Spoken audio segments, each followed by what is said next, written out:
Okay, you got the Anova Nano cooker, and it comes with this round one here, and you got to pull that off to put on the new base.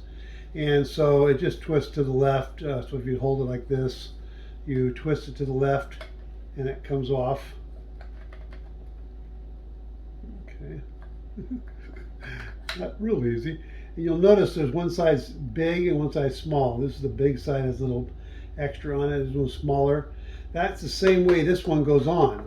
So your Nano base looks just like that. It has a little side and a big side. So you put the little side on, the same where the little side was on before.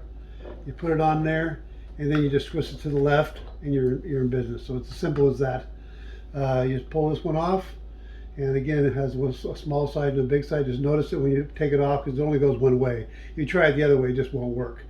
But anyway, so if you just put it back in the same exact way, this same representation is on the bottom. So when you pull this one off, you'll simply just put that one on and just clicks right on. Anyway, if you have any questions, put them down below.